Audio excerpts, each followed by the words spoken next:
It's time for Legal Minute with the law offices of Cooley, Shrair, and we're joined by attorney Michael Gove. Michael, thanks for joining us. Thanks, Seth. Now, parents sometimes want to talk to teachers when their kid is having trouble, but that's not often the case. Well, once you determine that there's actually a delay in the child's development, the first thing you want to determine is whether or not that delay is unusual. So you want to talk to a pediatrician rather than your child's teacher. You go to the pediatrician, see if that delay is unusual. If it is, and there's no medical reason for that delay, then you want to go back and talk to the school again. Once you talk to the school, you'll be requesting an evaluation, really, to determine what the problem is. The school will conduct an evaluation, has to do it within 30 days. That evaluation will cover educational issues as well as any areas that are related to the suspected disability.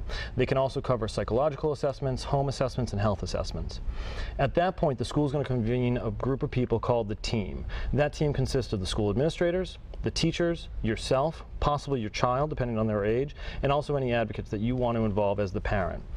That team will look at the evaluations, gather the information, identify your child's strengths, identify your child's weaknesses, put together goals and objectives that they want the child to try to reach, and then lay out specific policies and procedures that the school is going to follow to help your child reach those goals and objectives.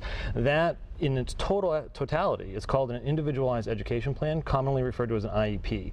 That IEP is what's going to govern your child's schooling for the next year. Now, what if you're not getting that or a little pushback at schools? What's your recourse? How can you request this service? Yeah, often after an IEP is put in place, sometimes parents worry that the services aren't being performed or are worried that their child is still falling behind and not progressing the way they should. The first thing you want to do is talk to the school, make sure those services that are lined out in the IEP are being provided. If they're being provided, then you want to possibly revisit them. And you can talk to the school about changing the provision of services so that way your child's still making progress.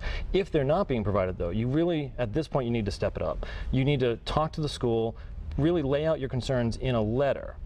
What services aren't being provided, why it's a concern, get it to the school. If the school hasn't responded to that letter, then you want to talk to a special education advocate or a special education attorney to help you out. Michael, thank you for joining us. That's your Legal Minute. And for more information, call 413-781-0750 or visit CooleyShrair.com.